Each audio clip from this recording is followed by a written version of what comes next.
লাহৰীঘাটত নিশংস হত্যাকাণ্ড এগৰাকী মহিলাক হত্যা কৰি ভাড়া ঘৰতে পেলাই থৈ গ'ল মৃতদেহটো। স্বামীয়ে হত্যাকাণ্ড সংঘটিত কৰি পলায়ন কৰাৰ সন্দেহ স্থানীয় ৰাইজৰ। হত্যাকাণ্ডটো ২-৩ দিন আগত হোৱাৰ সন্দেহ স্থানীয় ৰাইজৰ। লাহৰীঘাটৰ মহমৰা গাঁৱত সংঘটিত হৈছে এই জঘন্য ঘটনাটো। ইতিমধ্যে ঘটনাস্থলীত লাহৰীঘাট আৰক্ষীৰ লগতে চক্ৰ বিষয়া উপস্থিত হৈ মৃতদেহ উদ্ধাৰ কৰি তদন্ত আৰম্ভ কৰিছে। পুনৰ জনাব বিচাৰিছো এই খবৰ। লাহৰীঘাটত নিশংস হত্যাকাণ্ড এগৰাকী মহিলাক হত্যা কৰি ভাড়া ঘৰতে পেলাই থৈ গ'ল মৃতদেহটো। স্বামীয়ে হত্যাকাণ্ড সংঘটিত কৰি পলায়ন কৰাৰ সন্দেহ স্থানীয় ৰাইজৰ। এই হত্যাকাণ্ডটো ২-৩ দিন আগত হোৱাৰ সন্দেহ ৰাইজৰ।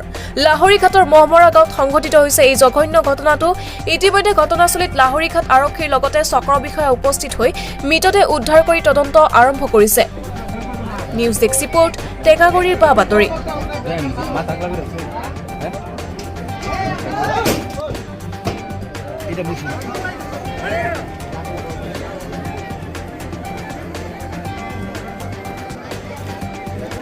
আজি পুৱাতে ৯টামান বজাত ঘৰত লাশ উদ্ধাৰ হৈছে।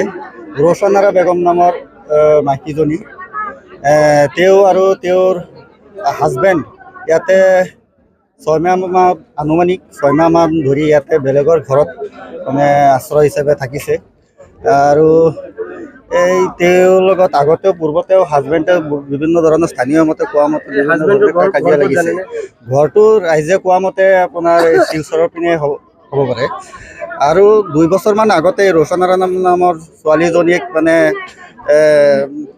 পটুৱাই কিবা লোভ চোপ দি বিয়া পাতিছে। আৰু আপোনালোকে চাইছেই তেওঁলোকৰ গাৰ্জেন যিসকল আছে একেবাৰে নিৰহ, একো ভাল বেয়া একো ভালকৈ বুজিও নাপায়, কথাই ক'ব নোৱাৰে। গতিকে এনেকুৱা নিৰহ পৰিয়ালৰ পৰা তেওঁ বিয়া পাতি ইয়াতে থাকি ইয়াতে কাম বন কৰিছে, মিস্ত্ৰী কাম কৰিছে। আৰু অৱশেষত তেওঁক মানে মাৰি পেলাই ৰাইজৰ সন্দেহ আৰু পৰিয়ালৰ সন্দেহ মানে তেওঁলোকে কোৱা মতে ১০০% তেওঁৱে মাৰিছে। কাৰণ যোৱা সপ্তাহতো এনেকুৱা মাৰিবলৈ চেষ্টা কৰিছিলে যদিও। গতিকে আজি এই মানুহজন নাই ঘৰত, আজি কেইবাদিন ধৰি হয়তো নাই। এইটো তেওঁলোকে ২-৩ দিন ধৰি দেখাই নাপায় মানুহজনক। ২ দিন ধৰি দেখাই নাপায়, অনুমানিক ২ দিন ধৰি। আৰু লাষ্টটো অলপ গোন্ধ ওলাইছেতো।